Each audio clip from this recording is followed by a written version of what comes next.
Okay, so this is our last new lesson of the course, finishing up 7.8. And actually, to be honest, this is actually already kind of review because we've already learned how to do this. So we're just going over some examples for 7.8. And this one here looks like the cover of your textbook. It's a skier's jump is recorded in frame-by-frame analysis and placed on the picture as shown below. The skier's coach used the picture to determine the quadratic function that relates the skier's height above the ground, y, measured in meters to the time x in seconds that the skier was in the air. So x is how many seconds this person's in the air, y is how far he is off the ground. Now, some people were confused yesterday as to, hey, if I'm using Desmos, how do I fill this in? You don't fill this in if you're using Desmos. This particular thing here is for people who are using the TI, and it just wants for you to see, or for you to demonstrate that you understand how to set your window, right? So the normal window setting, which is standard, if I hit standard, is you go from -10, oops, no, is you go from -10 to +10 in both the X and Y direction. But if I graph this thing on that particular grid sized, -4.9 x squared plus 15x plus 1, I'm not going to see much of it. Meh. Oh, actually, that's better than I thought it was. I see most of it. But again, there's a whole bunch here that's useless. This entire quadrant, who cares what happens before time 0? Who cares what happens below height 0? Do we care about this? Does this skier hit the ground so hard he goes under it? No. So we can set the window to something more reasonable so we can see it better. Like I would set it maybe to -1, and 10 was too far. So maybe 5 is far enough. And then for y minimum, again, -1 is just fine. And then the height looked pretty good, so I think I might leave it that way. And then there we go. That's, oh, actually, no, I guess the height wasn't good enough. I don't quite have it, so let's fix that. So what if instead of 10, we go to 15? And there we go. So back in the days when we tested with a TI, we might have had a question like this on a test where we want you to fill in your window so that we can see that you understand how to make this graph so that you can see it. So again, so that'd be -1, and then 5, and then a scale of 1, and then -1, 15, and 1. So that's but again, this is optional, right? We're using Desmos. So for us, Desmos doesn't set its window that way. So it's, here, let me just adapt this one that I had yesterday. First of all, that's the grid. Again, they give you from -10 to 10 and from about 7 to -7. Although on a phone it might be a little different. And this was not a 20 on this equation. This was a 15. Oops, what happened? There we go. And instead of a 0.5, it was actually a 1, right? There. So notice it's kind of the same problem as the TI. It kind of cuts off the top of my graph, which is a point I'm going to have to figure out, so I might as well change the scale. And to change the scale on Desmos, you just go to this thing and type in the numbers you want. So again, I might go from -1 to about 5 on the X. So -1 to 5. And I might go from -1 to, what did I say was good? 25? Oh, that's too much. What did we say? 15 is plenty. 15. There we go. Lots of room. Done. So that basically accomplishes what the notes are asking you to do here. Right? So on Desmos, I set, so on Desmos here, I'll write it down. On Desmos, so this is for the TI. For Desmos, and I just misspelled Desmos. Demsos. For Desmos, you go to the wrench. That's my wrench. There. That's a pretty good looking wrench. I like that. So you go to the wrench and you set your, what is it called again? How many times have I done it? I don't remember what it's called. You set your x-axis and y-axis, right? It actually says axis. So you set your x-axis to from -1 to 5, and you set your y-axis from -1 to 15. And this accomplishes the same thing as that does on the TI. And again, I think I've explained this a couple times, right? Why pick -1 at all if you don't care about the negatives? Well, I like it when I'm looking at the graph that I have a little bit of a gap. I don't like my x or my y-axis to be right along the edge of the graph, because I find it makes it hard to look at. And you never know, you might actually at some point actually want to check what this point actually is. I mean, it doesn't really exist. The skier would be back on the ground if he went back in time by 0.065 seconds. There you go. All right.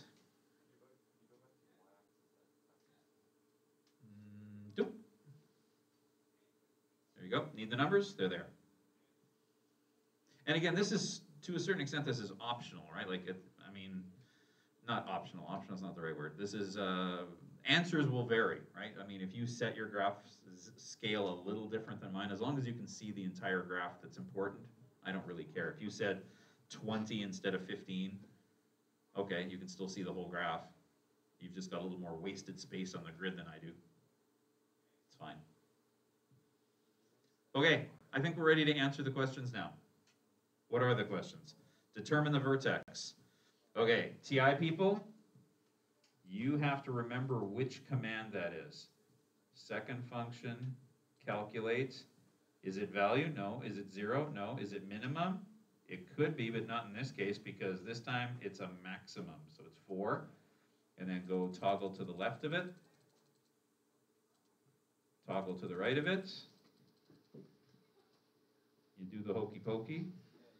And 1.53 comma, let's see, what did I get? 1.53. I guess maybe 1 if I use 3 decimals. And 12.48. Those of you on Desmos, you just point to it. There it is. Now, what does that tell us about the situation? Determine the skier's maximum height. Which of those numbers is that? It's the y number. And I'm going to want a unit. Go back to the questions and say, what are we measuring in here again? Meters. How many seconds does it take to get to that height? Well, obviously that's the other number, but that's in seconds. Determine the x-intercept on my TI. How do I do that? Well, on the TI, use calculate again. What are x-intercepts also called? Zeros is correct, so it's number 2. And obviously I don't want the one on the left, I want the one on the right. Again, the skier is not going backwards in time, so the x-intercept that happens before 0 is kind of pointless.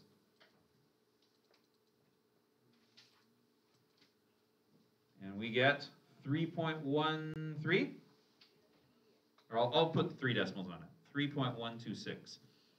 And that's seconds. And let's see if Desmos agrees with that. Yep. And then, oh, sorry, I wrote it in the wrong place. There, it's the same answer for both of them. The x-intercept is the amount of time it takes for the skier to hit the ground. All right. How about I'll give you a couple minutes, I'll pause the video, and you try the next one. This time it's actually asking you to make a little sketch of whatever your screen shows you. Okay, and then answer the questions. And again, you don't have to worry about this unless you're using a TI. Okay? You could just tell me, again, this is for TI people. You Desmos people, which is, I think, the overwhelming majority of you, you can tell me, what do I call what this is? All of the possible things X could be. Is there a name for that? Begins with a D. all of the possible things x can be. I'll give you a hint. You might want to put it into a little curvy bracket. And all of the possible things y could be begins with an r. This is domain and range, really. At the end of the day, that's what they are. So there you go. So in Desmos, you can just write them like that. I don't need the curly brackets, by the way. If I ask you for domain and range, then write the curly brackets, but you don't have to. Okay, so that's the first question. Then answer all the rest of these questions, and then stop there. Okay, so answer those questions. We'll give you a couple minutes. I'll pause the video. Give it a try at home. All right, we're back recording. And here we are at this next chapter, here this next example. Okay, so let's graph it. Okay, so let's restart. This little home button here kind of goes back to your basic settings. And now we're going to type in y equals negative 16x squared plus 100x and plus 5. Okay, so very clearly that doesn't fit very good. So why don't I zoom out until I know how tall it has to be? There it is. 200's plenty tall. Even 160 would probably do it, or 175 would do it. So let's put the y first. Again, I don't care about negative, so -1 is plenty. And then for the y-axis, like we said, 175 maybe is probably enough. Let's see, does the whole thing fit? Yep. If you said 200, that's fine. Now, the x values are too big at the moment. There's too many of them. So again, -1, because I just don't like seeing my grid line on the edge of the screen like that. And 300 is way too big. I don't even think I need 20, do I? No, not even. Oh, 20. 7 would do it. There we go. So that's going to be my grid. So -1 to 7 is going to be my x. And, oh, it's not asking for it this time. But there it is. There's my graph. So my graph is this guy here. So I'll draw it on the screen here. So it goes just a little bit like that, and then oh, I don't like that. I don't like that one. I can make it prettier. Maybe. There we go. There.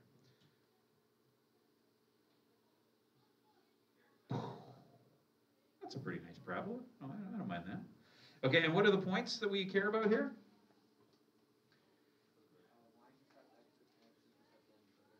Okay, so we want the y-intercept, which is right here, 0, 5. So 0 over 5 up is that point.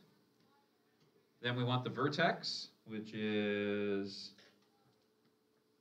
3.125, 161.25. So 3.125, 161.25. And then we want, let's see, we want the y-intercept, we got the x-intercept, oh, we got the vertex, we need the x-intercept. Now, technically there's 2 x-intercepts, right? There's one over here too. But do we care about that one? In the context of the problem, time doesn't go backwards. So that one's kind of pointless. So that's why I notice it only says 1 x-intercept. There's only one that makes any sense to care about in this question. And according to Desmos, it is right here, 6.3, 0.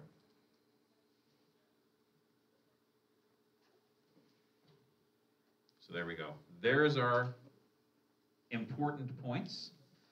And then Desmos, okay, what did I say again? I went from -1 to 7. And I went from, what did I go from? -1 to, what was my graph again? I've forgotten. I said 175. That'll do it. Okay, what would that look like on a TI? You'd go -1, 7. You can count by ones. And you can go -1, 175. And you could still count by ones, but if your calculator gets a little laggy because that's such a big number if you're counting by ones, you could always just jump this up to 10. So there you go. So there's our windows for our scales. What's the maximum height that we reach? Well, that'd be 161.25 meters. And this is what point on the graph is related to this question? That would be,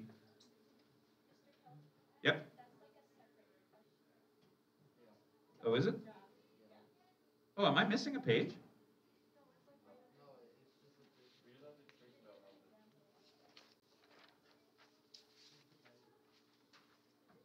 Oh, I missed, yeah, I missed the example. Okay, never mind. All right, so this is not even for the question we just did. Okay, never mind. Oh, I see. I missed this example completely. Okay, well then let's figure that out. All right, let's type in our equation. So y equals negative 4.9 x squared. And we had this conversation yesterday. Why do so many of these graphs have negative 4.9? Because that's part of the physics formula of cutting the acceleration due to gravity in half. And acceleration due to gravity is 9.8 meters per second per second. Fun fact. Okay, so plus 900x. So plus 900x. And lastly, plus 2.4. So plus 2.4. There we go. And look at that. Clearly, we're going to have to go up a long way here.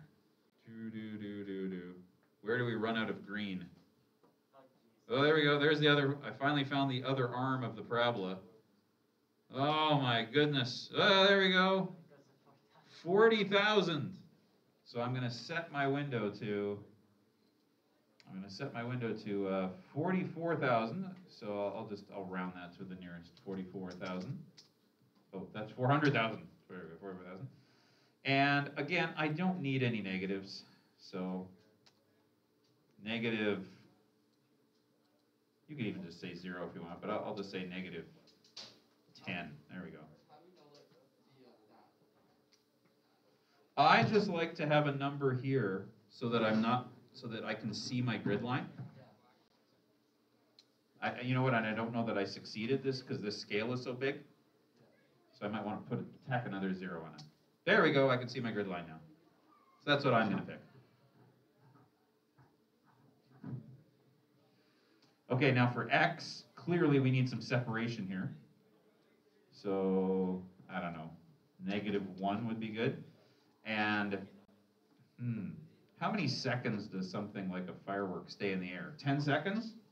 Let's try 10. Oh, 10's not enough. 100? Oh, 100's not enough. This is fireworks? How many fireworks stay in the air for...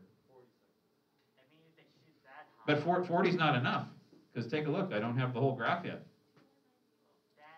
So 200 maybe? Is 200 enough? Yep, 200 does it. There it is. There's my graph. I'm trying to imagine the firework that stays in the air for 200 seconds. That's 3 minutes. You put it in orbit by then. The guys on Mars going, ooh, fireworks. Okay, so anyway, maybe not the most realistic problem. Yeah, there we go. Yeah, 40,000 feet in the air for fireworks. That's higher than you cruise. I mean, isn't it like 30,000 feet roughly cruising altitude, roughly? Yeah. So that'd be up there where they fly the Concorde. Actually, I don't think they fly the Concorde anymore. They don't.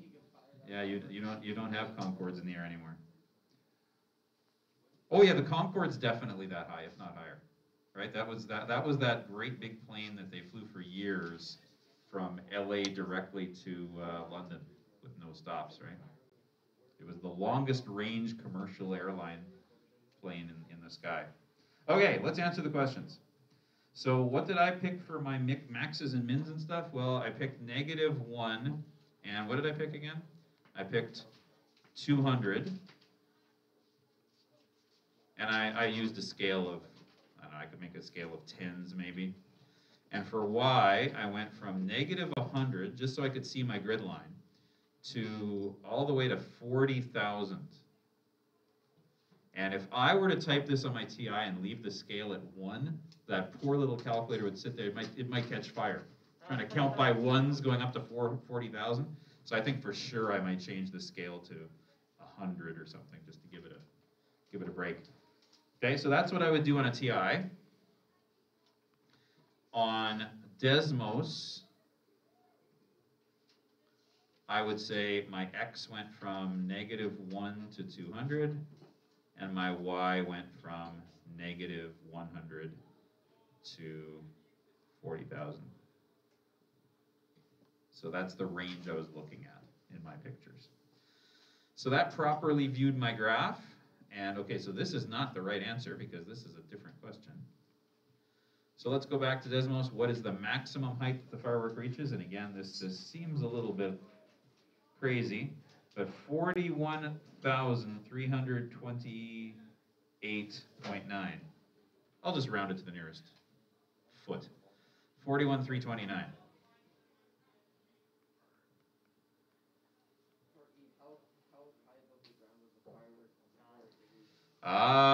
Okay, so what point is this, by the way? This is, of course, this is the y coordinate of the vertex. It does ask to explain which point you use to get this answer, and that's the point I used. Now, after how many seconds does this firework reach this maximum height? Again, this is in the land of make-believe. I don't think fireworks last this long at all. 91.8 seconds. And this is the x coordinate of the vertex, because it does ask what point on the graph is related to this question. And then for C, or that is C, sorry, for D, how many seconds does it take before the firework hits the ground? What point is that? That's over here at 183.7 seconds, which is the x-intercept. That's a P. Oh.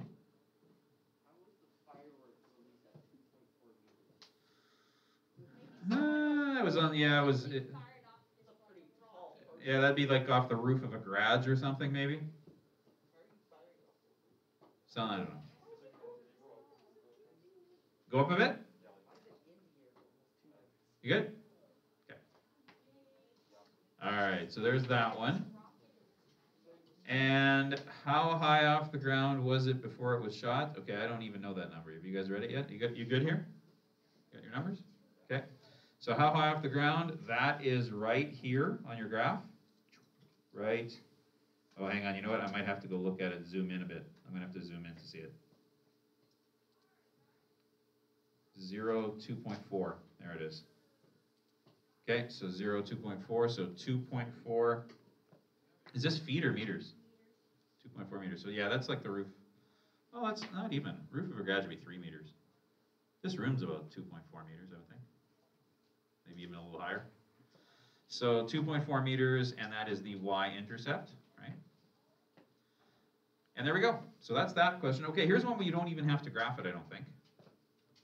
Leah is competing in the National Diving Championships. She does a triple backflip off the 10-meter tower. She reaches a maximum height of 10.85 after being in the air for 0.42 seconds. So we know that at time 0, she's 10 meters in the air. We know that at time 0.42 seconds, she has a maximum height of 10.85. How long will it take her to hit the water? Well, I'm going to use vertex form. Remember that this thing here is the vertex. And remember that the vertex of any equation, or the vertex equation for any parabola, is that. So this is the h number, this is the k number. So plug that into the equation. Y equals a times x minus 0.42. Oops. Oh, forgot the 2. Plus 10.85. And now, okay, I would know this equation totally if I could figure out a. I don't know a. How do I find a? I know that when x is 0, y is 10. So I'm going to take that and plug that in. So when y is 10, they don't give me much room here. X was 0. And now I do some basic algebra. And again, I've told you before when we did this back in 7.6 or whatever, this is the toughest algebra you did in this course. How do you get a by itself? I'd minus 10.85 from both sides. You can use your calculator to help you. I figure out what 0 minus 0.42 is, which is negative 0.42, but I got to square that. 0.42 squared, according to my calculator, is 0.1764. And then what's the last step? How do you get that a by itself? No, I don't have to square root. The only time I do a square root is if the variable I'm looking for is inside that bracket. What do you do? This moves over and becomes a divide. You got it. So a is going to be whatever negative 0.85 divided by 0.1764 is. And I've already punched that button, so my calculator. I got negative 4.819. But that doesn't answer the question yet. We're supposed to find out how long will it take her to hit the water. So what is that? Well, that's when h, or y in this case, is 0. Now here comes more algebra, because now I know the equation. Let's write the whole equation. The equation is, if you need to use loose leavers, I'm going to grab something else. A is negative 4.819. K is 0.42, right? Yeah, 0.42. H is 0.42. And K, what was K again? 10.85. Okay, that's the equation now. I had to figure out A. But how long does it take before you hit the water in this equation? Well, what do you know about hitting the water? The height is 0. Which thing in this equation is the height? The y is. Now here's the algebra where you're going to square root something. So, okay, we haven't done this in a few days.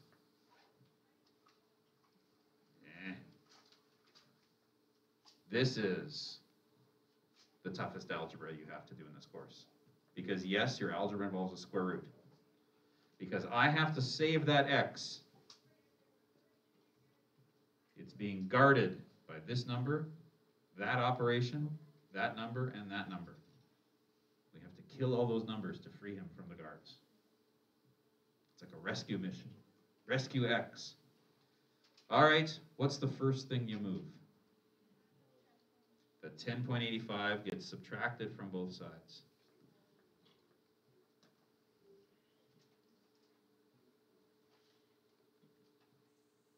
What's the next thing that you do? And if you get stuck here, remember that you're doing things in the opposite operation that they happen to in x, the opposite order of the operations. So x, first of all, gets subtracted. Then what happens next? Do you multiply or square? What does BEDMAS say comes first? An exponent.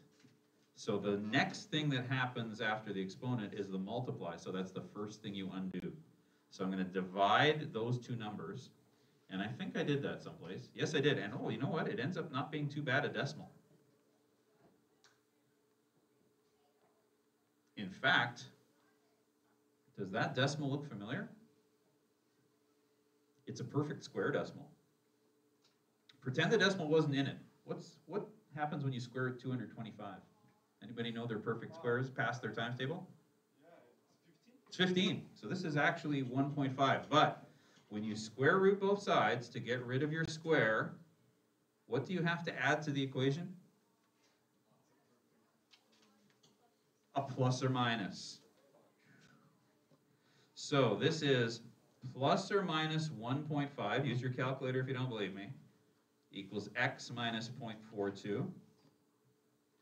I add 0.42 to both sides of the equation, and that's going to give me two answers. So 0.42 plus 1.5 and 0.42 minus 1.5. Again, what is this question about? It's about somebody diving. Does it make sense for x to be negative? No. So don't worry about that answer. Just like when we were looking at the graph, we didn't care about the x-intercept that was on the left side of the y-axis. That's our only answer we care about, and that's 1.92 seconds. And there it is. That's how long she was in the air. That's a long, can you imagine diving that long? Almost 2 1,000s? You hit that water anything but perfect, it'd be like a dangerous belly flop, right? Split your intestines hitting the water. All right, that's a fun thought for a Thursday morning. Let's move on.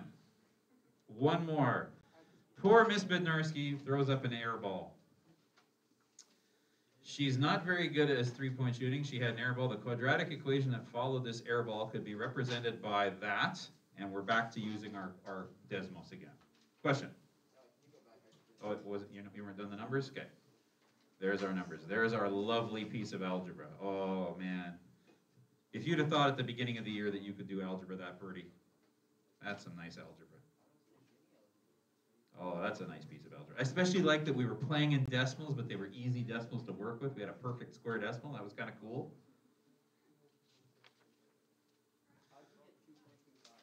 Because I divided, remember at this step here, that step there, what's the step that I have to do? I have to divide both sides of the equation by this, right? And if I divide that, very cool, that's where I get exactly 2.25, which I thought was really neat. Okay, can I move on? We got one more. Feel free to get ahead of me. Start graphing Miss Bednarski's quadratic here. We're going to graph, I'm going to use Desmos, obviously. You can use your TI if you want. Okay, so reset Desmos. Go to home, get rid of that one, and type in y equals negative 16x squared plus 40x and plus 6. And there we go. So what window settings do I want? So again, obviously I don't care about negatives. So let's just make that -1, and we'll make this one -1. And 10 seems a little bit big. Again, could you imagine throwing a basketball so hard it was in the air for 10 seconds? Me neither. 2 is plenty. And the y-axis, let's see, where are we? Well, we're not nearly high enough at 6. So let's go to, is 10 feet high enough? It isn't feet, isn't it? Yep, feet. Well, 10 feet actually wouldn't be, isn't the rim 10 feet? So let's try 15 feet. Does 15 feet get us this air ball in the picture? Not even close. It's, let's see, so does 30 get us in the picture? No. Oh, this would be the air ball to end all air balls right here. 40? Does 40 do it? No. 50? There it is. There's the height. So the height of the ball. So yeah, there's something drastically wrong with the way this question's set up. Oh, that's the height above the ground. That would mean she actually shot the ball from this height. She was flying on a low-hanging plane here. Okay, have I typed in the question wrong? Oh, there's the problem. Okay. I knew something was wrong. There we go. Okay, so there it is. That's why you were saying you got 31 feet. So that's still ridiculous. I think you'd hit the roof of just about every gym you're playing in if you threw a 31-foot high air ball up there. So I'll put 35. How about that? Okay, so that now gets, oh, and that doesn't, I'm not in the air long enough now, though. 2 is not long enough. My x-axis maybe 3 seconds. So 3 seconds, there it is. So that's, okay, so that's gonna be my time here. I'm gonna say, I'm gonna go from -1 to 3, counting by ones, and I'm gonna go from 0 to 35, counting by ones.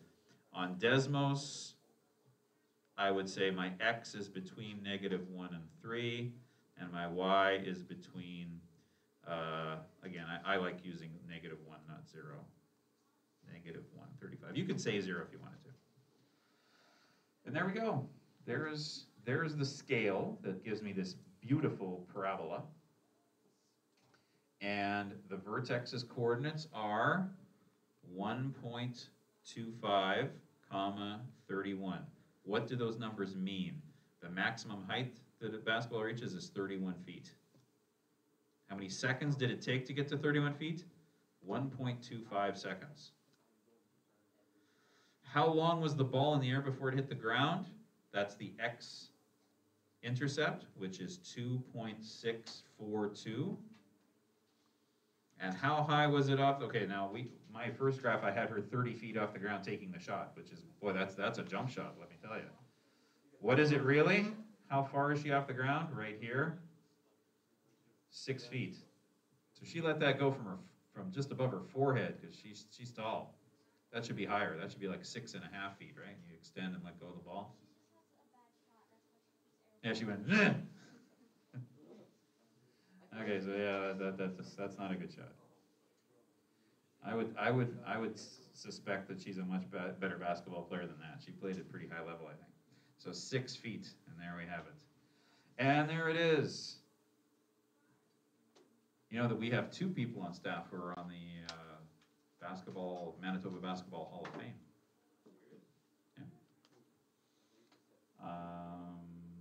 Ms. Lafferty and teaches math, and Miss Counselor Mary, forgotten her last name, but they were both on championship teams for university. Dempster, Miss Dempster. Her team, I think, still has the record for consecutive wins in university sports. Okay, anyway, that's it. That's the whole course. It's review time now. And of course, I think you should maybe try practicing a couple more of these questions on your own. So I did give you a couple in the book here. If you look at the textbook, 1, 3, 5, 7, 8, and 9 in chapter 7 and 7.8. So you could try those. And then after that, you can just work on the chapter 7 review. Okay, I'm going to stop the video here.